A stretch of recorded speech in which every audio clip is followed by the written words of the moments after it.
Sinubukan nga uli namin bumalik sa Dumaka River kung saan ay nakakita kaming malaking banak. At ang dami nga din naming nahuli dito at ang lalaki pa mga tilapia at apaha. Pero teka intro, pasok. Kasarapan nga.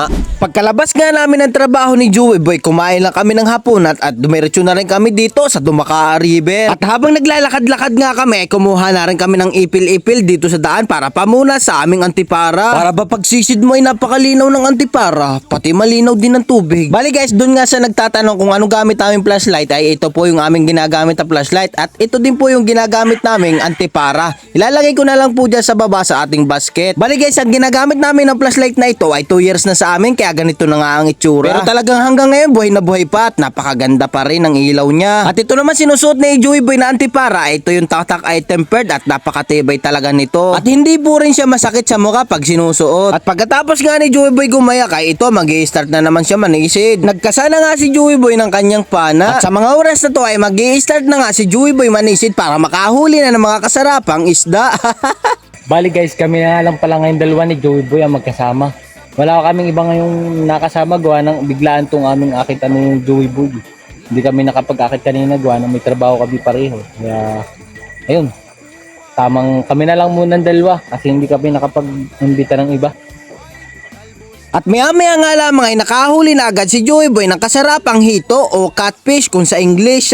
Naka-English pa nga ay. At tinanggalin na rin niya ito ng tibo para hindi na makatibo. At sa mga oras na to ay yung asawa naman itong hito ang kanyang pinapana. Ay talaga namang may asawa pa pala itong hito na ari ay aba ay mas malaki kaysa dun sa nauna. At tinanggalan na nga rin niya ito ng tibo baka kasi siya ay matibo pa. Ay lagnat malala. At sa mga oras na to ay nakahuli na naman si Joey Boy ng hito. Aba ay ang daming hito dito. Ay ang ganda pati ng tama, gitik na gitik, mula sa nguso hanggang tiyan ay busarga. At dito nga pala sa ilog namin pinaninisidan ay ang daming hipon. Sayang wala lang akong dalang salapang ay huli sana sa akin mga hipon din eh. Sa mga oras na to ay nakahuli na nga si Joey Boy ng tilapia. Ay sa wakas, kasarapan, nakahuli din ng tilapia, hindi puro hito. At sa pagsisid nga ni Joey Boy, nakahuli na naman siya ng hito.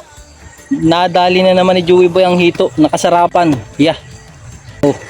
Ay yari nga ito sa adobo sa gata. Bali ilan na Joey Boy ang ating hito? Bali 4 na guys yung aming hito na huli.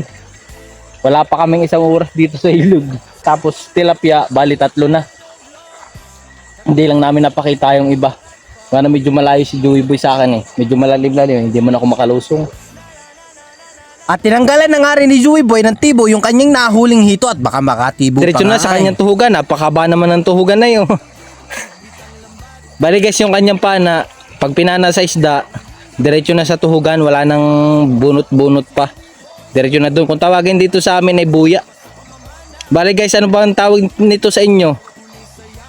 At comment ka na rin kung tagasan ka. Para naman alam ko kung saan nakaabot itong video na to at mabati na rin kita. At sa pagsisid nga uli ni Joey Boy ay nakahuli daw siya ng malaking apahap saka malaking plapla. Sa pagultaw nga niya sa tubig at paglapit niya sa akin, natatanungan ko na nga itong malaking huli niyang apahap. Aba ay talagang malaki nga. Pag meron ka na rin 3 plaso ay sigurado ang 1 kilo. Ito guys yung isda na matapang pag lumaki, nangangagat at nanlalaban. Ay nakakatuwa naman na ring iihaw ay malaman. Tapos ito naman yung nahuli ni Joey Boy na plapla ay talagang malapad nga ay halos kasing laki din nung apahap na kanyang nahuli ay kasarapan nga. At shoutout nga pala dito kay Idol Robert Banggoy from Danadyo. Ingat ka palagi Idol, God bless. Oo. Dalawang huli. Isang pana guys na malapad. Isang pana guys na malapad. Tapos isang takmang malapad. Yan o. Yung malapad na natakma niya ay may tama ba yun? Wala. May tama sa nguso. Ayun, natakma niya. Nakawala. Tapos ito. Malapad. Yan, parehong malapad guys. Baling lupit. Wala. Yan. Kasi pumunta dito sa may malapad na ito. Pinana mo. Kasi tinilakbo ko na nakasuksok. Butit nakasuksok yung ulo ano. Lapad na rin. Dalawa. Sarap. Laki pala nahuli mong hito ay. Nahuli ko dun 4 sa tabingin. Dami na guys oh. Talagang sob ng pangulam. Maraming salamat nga pala sa biyaya ng ilog na ito na Dumakaa River. Napakadami talagang isda dito at nakakatuwa naman.